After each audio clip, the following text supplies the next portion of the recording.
perpetrated in the name of Islam. In order to make things easier for new Muslims, many Muslim organisations run rebirth programmes designed to help converts to Islam. One such organisation in Leicester is Darul Arqam. My colleague went to talk to Muhammad Amin, who became a Muslim in America. I wanted to know what was his experience of becoming a Muslim. I, like many Americans, was searching for a spiritual path, and I grew up in a household that was Baptist, Christian, and you know, spirituality was something that was there,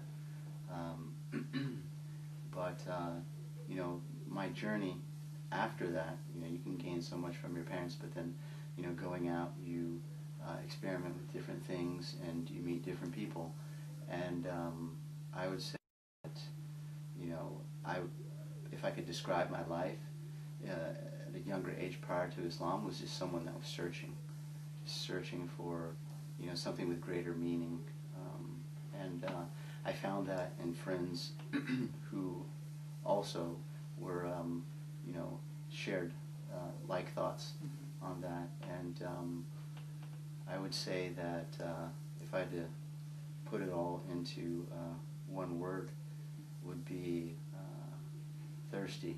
I was thirsty.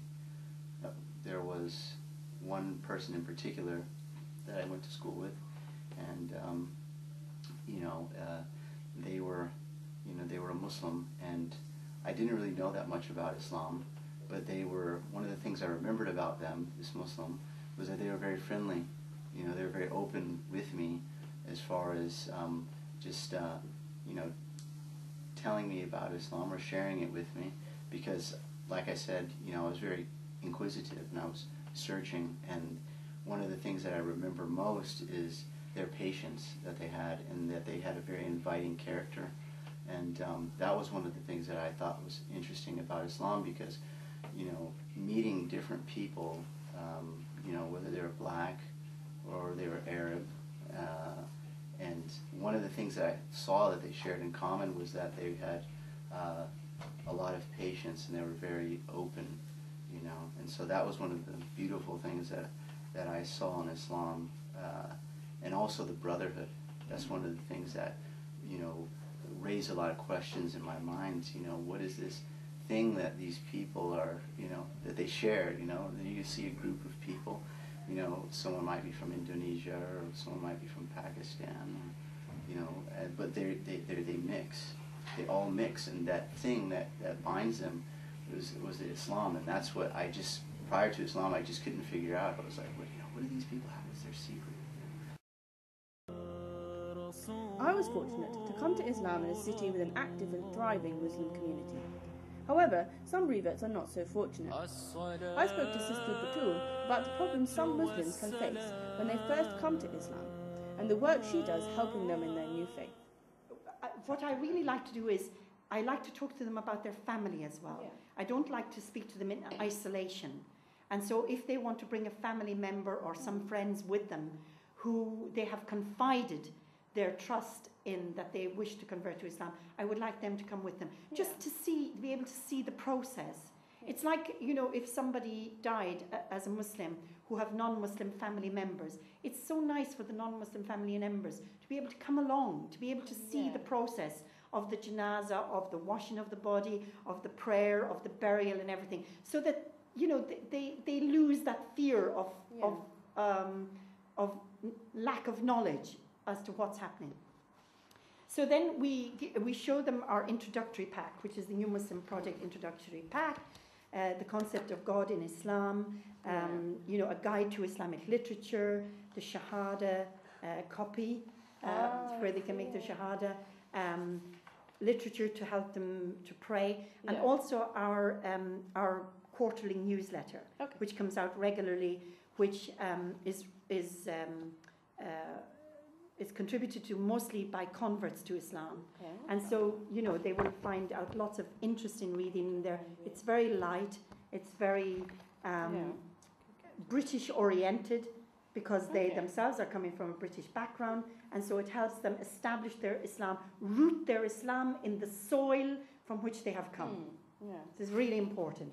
And so all of these things, and in fact we have articles about Isa alayhi salam, Jesus, peace be upon him, and bringing a new understanding from an Islamic perspective. Perhaps if they come from a Christian background, the story of Mary as adopted from the Quran, about the birth of Jesus, peace be upon him, and other stories that we hope will help them to sort of root themselves in the UK. And of course lots of events where we bring Muslim families, and their families to the UK. And we also have the Arabic courses, residential Arabic courses, trips on Umrah here, trips to Turkey as well, to broaden their knowledge about Islam and broaden their understanding of the different flavours of Islam around the world. And then, of course, when they make their Shahada, this is a lovely pack, I think, which they can keep as a momentum of their Shahada. There's the sipa, the tasbih, some perfume, a travelling prayer mat, the simple guide to prayer with a CD and a pocket guide in there as well, a book on Sirah, Muhammad, Man and Prophet, the Quran, and for practical purposes we give them the Muslim directory, which which obviously has lots of information there about where to go, Muslim schools, mosques, and so on. And of course, the calendar, the Muslim calendar, which helps them to, know about Muslim events and celebrations and prayers and so on. So that's it. Yeah. And we send this to our various different outreach groups around the country because we've got a network.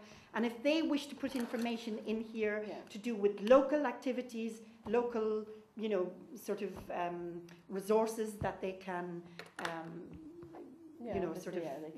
reach out to or search it. Yeah, exactly. And they can put some more books and whatever else they want to put into it. No matter where and when they come to Islam, all new Muslims face certain problems and challenges trying to reconcile their old lives with their newly chosen lifestyle. I met 2 other British Muslims to discuss the issues that we have faced and the experiences we have in common. Actually, my parents, they were quite taken aback. They initially found it quite hard to deal with because people just don't understand the reason behind, like you say, and there's this concept that it's an oppression of women, and I think it's hard for people to deal with and understand. So in that sense, but like my parents have come to terms. Well, they seem to have got used to it now, and they're much happier with it. And I was really worried. I went back to my job that I had before I was Muslim, before I started wearing hijab, and I was really worried about how they would react. But everyone was really understanding. They were really nice about it. I got a lot of questions about why, but they were asking me rather than assuming that it was a bad thing, which was really nice. So, like they actually do want to know. Like it's not like they'll just judge you. Like same for me actually at my work. Like I was really scared the night before going in. I was thinking I can't do it. And I was in the changing rooms. I was thinking I'm not going to go downstairs. I can't do it. But then like they want to know the answer. Like they are intrigued. Like they want to understand it. Sometimes when you give the answer, then they're like, oh right, okay, like that makes a lot of sense. Like it's not just like, oh right, okay, clearly you're insane. Like okay. So I think the best way to do it is just to practice as much as possible, to live your life and to show them through that. Like, my mum will often say, like, I worry less about you in some ways because of certain things you believe and certain things you do. Like, I don't have to worry where you are or what you're doing or certain situations. She's a bit worried about the whole arranged marriage concept. About it.